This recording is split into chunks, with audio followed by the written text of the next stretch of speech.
Khamenei का number 2 था, deputy ayatollah था, निपट गया भाई।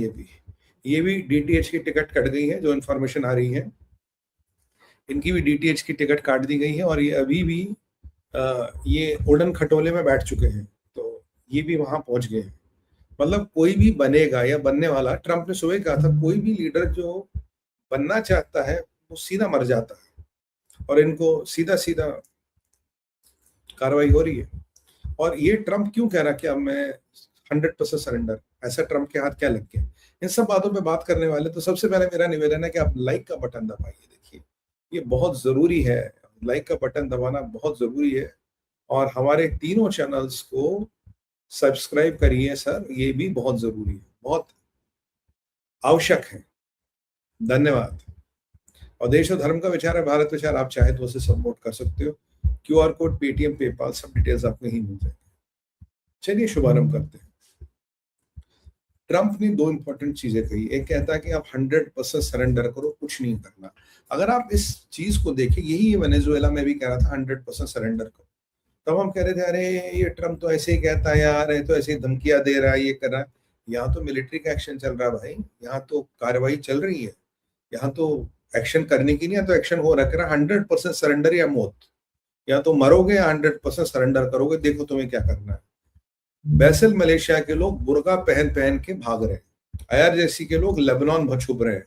मतलब मौत जब सर पे नाचती है ना, जब जहाज घूमते हैं, and you have nothing to do, भागोगे। नेवी खत्म हो रही है, अब 40 शिप थे, अब देखो अभी कितने शिप गए। मतलब अब सुबह मुझे पता लगेगा कितने समुद्र के नीचे गए। अभी एक स्ट्रेट ऑफ हॉर्मोस में भी शिप या छोटा डिस्ट्रॉयर या कुछ था, उसको भी ठोक दिया है, वो भी समुद्र के नीचे गया। अच्छा, और ट्रंप कह रहा है कि हम हजारों लोगों को मिडल ईस्ट से निकाल रहे हैं चुपचाप। मार्को रूबियो उसका इंचार्ज है, और हजारों लोग मिडल ईस्ट से निकल रहे हैं। है कि मिडल ईस्ट से अगर लोग निकल रहे हैं, तो ये मैं आपको कह रहा हूँ, ये अच्छे संकेत नहीं है। America getting out of the Middle east.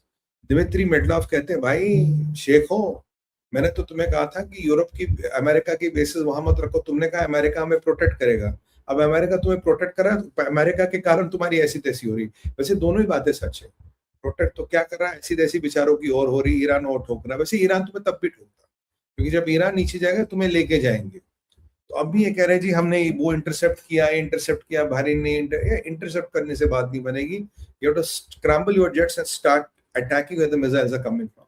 ये खुर्रम शाह मिसाइल यार, ये चलता है कहीं पहुंचता ही नहीं यार, ये बतख की तरह तैरता रहता, पहुंचते नहीं कहीं। Bad, very bad. और हाँ, ये फतह 1, फतह 2, ये नाम ऐसे आउटडेटेड क्यों रखते हैं? गाजी, गजनी, फतह, औरंगजेब, तैमूरलंग। मतलब यार, जब ये अपने टाइम में नहीं चल पाए, तो आज की सदी में क्या चलेंगे? उस टाइम में ये फ्लॉप हुए, आज इनको कैसे सोचते हुए चलेंगे? तो कोई मॉडर्न से नाम रखो ना। अच्छा, हिस्ट्री ही ऐसी है, चलो ठीक है, फिर तो नाम भी ठीक है। अब IDF ने कहा कि 15th हमारा स्ट्राइक ग्रुप जा रहा है, और अभी ईरान पे बमबारी करके आ रहा है। 15 सॉर्टीज, कह रहा हमने अभी तक करीब करीब 2500 बम तो इजरायलियों ने गिराए, 2500 बम हमने गिराए। पहले 2000 कल तक का आंकड़ा था, कह रहा है 2500 बम गिरा रहे। अब देखो दिन में 3-3 सॉर्टियां करेंगे, 10-10 हजार किलोमीटर फाइटर प्लेन उड़ाता है एक इजराइल का pilot. 10,000 kilometre in a day, coming and going, 3 sorties to Iran. बिल्कुल क्लियर है, बिल्कुल लेवल प्लेइंग फील्ड है, कुछ नहीं है वहां, कोई नहीं रोकता इनको। और ये 15 स्ट्राइक तो इस्फहान इनका टारगेट है। देखिए, अभी न्यूक्लियर खत्म हो चुका है, नेवी जो कुछ बची कुची उसको खत्म कर रहे हैं। वैसे हूती कह रहे हैं कि अब हम भी कूदेंगे, पर उन्हें भी हिजबुल्लाह की तरह सरेंडर से ज्यादा, क्या कहते हैं, हमें शहादत पसंद है। अगर सरेंडर से ज्यादा शहादत पसंद है, तो पूरी व्यवस्था इनके पास है, आपको शहादत को कराने की फुल व्यवस्था है इनके पास। तो और ये प्रकरण चला, मैं थोड़ा सा इस पर टच करना चाहूंगा क्योंकि अपडेट्स बहुत है। ये वॉरशिप इन कोची, एक ईरान का वॉरशिप कोची में डॉक्ड है, ऐसे समाचार आ रहे हैं। माना ये जा रहा है कि इसमें कुछ टेक्निकल कारण थे, टेक्निकल रीजनों के कारण इन्होंने एक SOS दिया। तो as per international naval protocols, the nearest port response, तो उसको हमने कोची में डॉक किया। पर ये हमने इसको शरण नहीं दी है, it is just because there was a SOS, हमने इसको डॉकिंग फैसिलिटी नहीं है, एक टेम्परेरी है, ये कोई परमानेंट डॉकिंग फैसिलिटी नहीं है, this not a shelter, we are not harbouring, we are not with Iran, we are not supporting Iran. एक शिप एसओएस में था, हमने दे दी, और जैसे ही शिप ठीक होगा ये अपने जहाज जाएगा या जहां भी ये जाएगा। तो ये कोची वाला मसला बहुत अब it is hitting the screens. मुझे लगता है कि भारत के इंटरेस्ट में शिप को जल्दी चलता कर दें, अब शिप के साथ जो भी होना हो ही जाएगा। भाई लड़ाई तो तुमने की है ना शुरू, यहूदों को मारना, क्रिश्चियनों को मारना, सबको मारना, तुम्हें तो फिर शिप बचा के क्या करोगे? वैसे ही तो लाइफ आफ्टर डेथ बिगिंस, तो टेंशन क्या शिप को बचाने की, बट ये हो रही है। हाँ, ये मुझे team, can you put me the name of this मौलाना हजारी का पूरा नाम क्या है?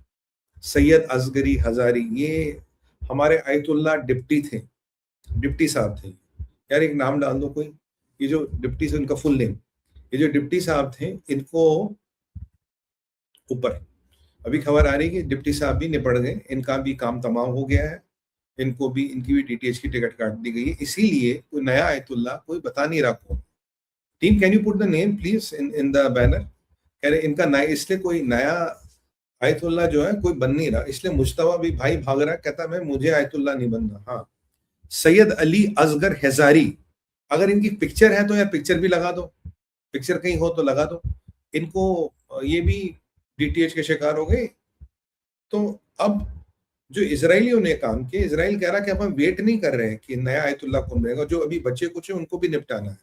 अब क्योंकि ट्रंप ने पीछे एक इशारा किया था, ट्रंप ने कहा था कि भाई मेरे नजर में 3 लोग हैं और 3 में से एक बन सकता है। तो सीएनएन ने पूछा कि क्या उनमें से कोई मौलाना टाइप भी है? उसने कहा हो सकता है, और कह रहा आप क्या मौलाना को बिठाओगे? फिर कह रहा हाँ, अगर अमेरिका का वफादार रहेगा, इजराइल का वफादार रहेगा, किसी को भी बिठा सकते हैं। मतलब अगर काफिरों की गुलामी करेगा तो मौलाना भी बैठ सकता है, कोई दिक्कत नहीं है। ये मतलब मोटा मोटा वो ट्रम्प कह रहे हैं। मुझे लगा शायद ये असगरी है, ये शायद ट्रम्प के नजर में होगा, पर ये क्या असगरी भी निपट गए। तो मतलब बिल्कुल क्लियर मैसेज है कि कोई भी सेफ नहीं है, जहां भी होंगे हम आपको ढूंढेंगे, एलिमिनेट करेंगे, काम आपका खत्म करेंगे। ये ना जी, ये कैप्शन, ये बैनर हटा दीजिए जरा, बैनर हटा दीजिए जरा। ये हमारे मौलाना साहब थे। ये आईडीएफ इजराइल से जो खबरें आ रही हैं, अभी तो 99% कंफर्म्ड है, 99% कंफर्म मानिए, 1% हमेशा वॉर में कभी भी कंफर्म आप नहीं कर सकते, 90% कंफर्म मान लीजिए। ये डिप्टी साहब थे, ये निपट गए हैं, इनको भी खमेनी साहब के पास भेज दिया गया, इसीलिए बेचारा, हटा दीजिए, थैंक यू।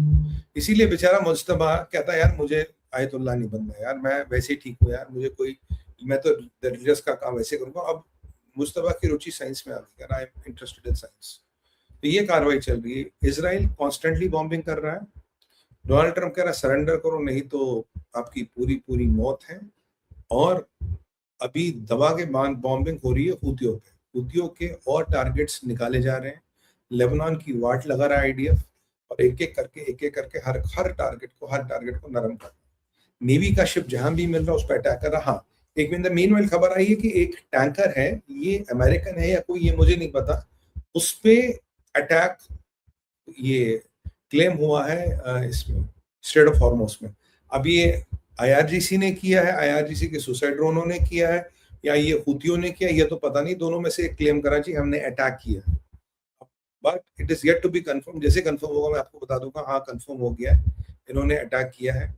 बाकी रशियन कह रहे यार हमने तो बोला था अमेरिकन बेसिस मत खोलो, अमेरिकन बेसिस खोलोगे तो अमेरिका तुम्हें बचाएगा क्या, तुम्हारी लगवा और देगा, which is partially true. But पर यार अगर एक बार होता है इंटरसेप्टरों से तुम एग्रेशन का मुकाबला करना चाहते हो तो वो तो होगा नहीं ना, तो तुम्हें जहाज निकालने पड़ेंगे टू फाइट, क्योंकि तुम्हारी रिफाइनरी फूक रही है, तुम्हारी oil storage facility फूक रही है, and every passing day you are losing control or economic muscle of Middle East.